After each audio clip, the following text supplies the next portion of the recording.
मुझे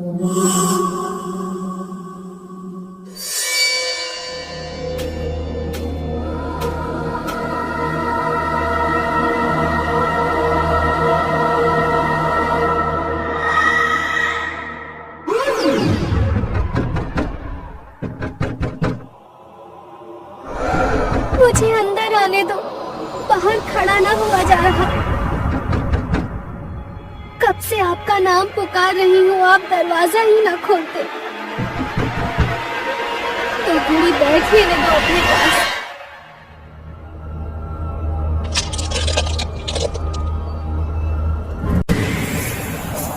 इस कहानी की लेखिका है सोनिया सैनी। 70 के दशक की बात है। उस दशक में गर्मी के मौसम में अक्सर ही घर के मर्द आंगन में बिस्तर लगाया करते थे, लेकिन जैसे ही मौसम करवट लेता, आंगन और छत दिन ढलते ही सुन पड़ जाते। नवंबर का पहला सप्ताह था। हल्की गुलाबी ठंड ने दस्तक दे दी थी। मोहन जिद पर अड़ा था कि वो अभी भी अपना बिस्तर बाहर आंगन में ही लगाएगा। बेटे के दिल की बात वसुंधरा खूब समझती थी। जानती थी रातों को मोहन आज भी पत्नी की याद में आंसू बहाता है। रुक्मिणी की याद उसके दिल पर ऐसे बादल बनकर छाई थी कि उसकी मौत के बाद मोहन ने एक बार भी उसके कमरे में पांव नहीं रखा था। कमरे में पत्नी की याद उसे बेचैन ना करे, इसीलिए वो हर रोज आंगन में ही बिस्तर लगाता था। रात्रि का तीसरा पहर रहा होगा। कुंडापुर गांव में अपने दालान में चारपाई बिछाए मोहन गहरी नींद के आगोश में समाया हुआ था। मोहन इतनी गहरी नींद में था कि उसे आसपास होने वाली कोई भी हलचल सुनाई नहीं दे रही थी। नींद में उसे अचानक एहसास हुआ कि जैसे किसी ने उसका नाम लेकर उसे पुकारा है। एकाएक ही उसकी नींद टूटती है और वो घबरा कर उठकर बैठ जाता है। मोहन को बाहर आंगन का दरवाजा पीटने की लगातार आवाज सुनाई दे रही थी। इतनी रात को कौन आ गया जो ऐसे दरवाजा पीट रहा है? अरे माँ की तो बड़ी कच्ची नींद है, जरा सी आहट होने पर उठकर बैठ जाती है। आज इतना शोर होने पर भी माँ दिखाई क्यों नहीं दे रही? मोहन हैरान परेशान होते हुए दरवाजे की ओर कदम बढ़ाता है। तभी उसे पीछे से किसी की आवाज सुनाई देती है। कहाँ जा रहा है इतनी रात को? मोहन ने पीछे मुड़ के देखा तो पाया उसकी माँ वसुंधरा ठीक उसके पीछे खड़ी हुई थी। कब से कोई दरवाजा पीट रहा है, मेरा नाम लेकर भी पुकारा कई बार। दरवाजा खोलने जा रहा हूँ। मेरी तो आज बड़ी गहरी नींद लगी थी। आपको भी आवाज नहीं आई थी क्या? कैसी बात कर रहा है छोरा? कौन इतनी रात को दरवाजा पीटेगा? अरे तुझे वहम हुआ है। मुझे तो दरवाजा पीटने की कोई आवाज नहीं आई। सो जा चुप करके। ऐसे आधी रात में बिना सोचे समझे दरवाजा नहीं खोलते। अरे नहीं माँ, मैं कोई झूठ थोड़ी ना बोल रहा हूँ। मुझे कोई वहम ना हुआ। सच में अभी कोई दरवाजा पीट रहा था। अरे कुछ सपना देख लिया होगा। चल अब सो जा। अच्छा, वैसे इतनी रात को तुम यहाँ? मैं भी बाथरूम जाने को उठी थी, तभी देखा तू उठकर दरवाजा खोलने जा रहा है तो तुझे टोक दिया। माँ के कहने पर मोहन चुपचाप जाकर अपनी चारपाई पर लेट जाता है। लेकिन अब जैसे नींद उसकी आंखों से कोसों दूर चली गई थी। वो अभी भी असमंजस में था कि उसने जो महसूस किया वो उसका वहम कैसे हो सकता है। जो आवाज उसने सुनी वो झूठ नहीं हो सकती थी। मोहन चारपाई पर लेटा करवट बदल रहा था। तकरीबन रात के 2 बज गए थे और मोहन एक बार फिर गहरी नींद में चला गया था। अचानक ही उसे किसी के कुएं से पानी खींचने की आवाज सुनाई देने लगी। मोहन ने अपनी कलाई पर बंधी घड़ी की ओर नजर घुमाई। अभी रात के 2:30 बजे थे। चाहे जो मजबूरी हो, गांव में 4 बजे से पहले औरतें कुएं में पानी नहीं खींचती। फिर ऐसी आधी रात को कुएं पर कौन हो सकता है? एक बार फिर मोहन अपनी चारपाई से उठ खड़ा हुआ और धीमे कदमों से आंगन के दरवाजे के पास पहुंचा। कौन है बाहर? मोहन के इतना कहते ही कुएं से रस्सी खींचने की आवाज बंद हो जाती है और उसे किसी औरत के सिसकने की आवाज सुनाई देने लगती है। मुझे अंदर आने दो, बाहर खड़ा न हुआ जा रहा।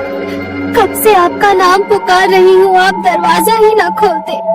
2 घड़ी बैठ लेने दो अपने पास। किसी औरत की करुणा से भरी आवाज सुनकर मोहन दरवाजा खोल देता है। देखता है कि सामने लाल घूंघट ओढ़े एक स्त्री खड़ी हुई है। मोहन उसे लाकर अपनी चारपाई पर बैठाता है। आप भी मुझे पहचानने में गलती कर गए जी। इतनी जल्दी भूल गए क्या मुझे? मैंने आपको कितना पुकारा लेकिन आप सुनते ही नहीं। रुक्मणी, तू है क्या? घूंघट हटा, दिखा मुझे। ये तू ही है ना?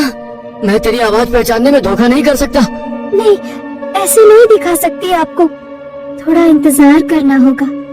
अच्छा एक बात बताओ, मेरी याद आती है या नहीं? तेरे बिना तो ये घर घर ही नहीं लगता रे। तो क्यों चली गई मुझे छोड़कर? मैं ना मानती, जो मुझे याद करते तो अकेले कैसे रह लेते? बोलो, साबित करोगे अपना प्रेम? हाँ हाँ बता, क्या करना होगा? अमावस्या की रात मैं आऊंगी तुम्हें लेने। अगर प्यार करते हो तो मेरे साथ चलना होगा। बोलो, चलोगे ना? अभी मेरा जाने का समय हो गया है, मुझे चलना होगा। नहीं, मुझे छोड़कर मत जाओ, मैं तुम्हारे बिना नहीं रह सकता। मेरे पास बैठो ना कुछ देर। ठीक है, मैं वादा करती हूँ, फिर तुमसे मिलने आऊंगी।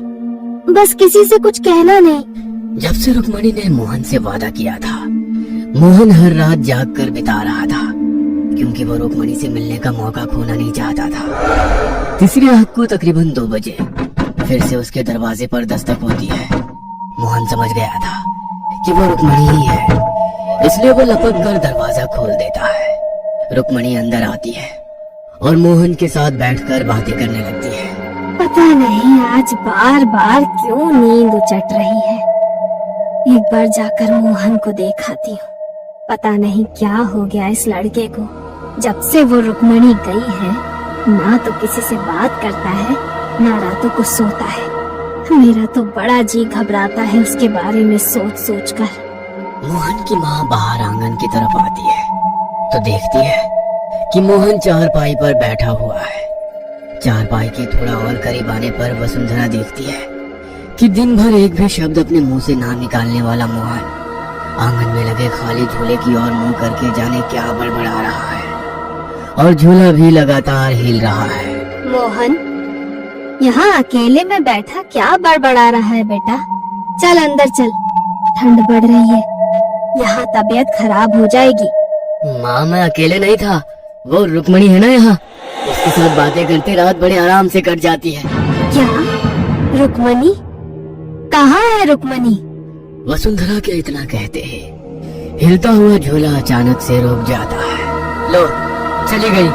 उसे तुम्हारा यहाँ आना अच्छा नहीं लगा, तुम्हें गुस्से से देख रही थी। बेटे के मुंह से ऐसी बातें सुनने के बाद वसुंधरा के पैरों तले से जैसे जमीन खिसक गई थी। किसी तरह अपने आप को संभालते वो अंदर गई और जाकर अपने पति को जगाने लगी। अरे मोहन के बापू, अरे उठो। मैं कहती थी छोरे को अकेले बाहर आंगन में मत सोने दो, लेकिन आप लोगों ने मेरी एक बात पर भी गौर न किया। अरे कुछ पता भी है क्या चल रहा है आपके छोरे के साथ? अरे भाग्यवान, क्या हो गया? क्यों आधी रात को शोर मचा रही हो? वसुंधरा कुछ भी कह पाती, इससे पहले उसे चक्कर आ जाते हैं और वो बेहोश होकर जमीन पर गिर पड़ती है।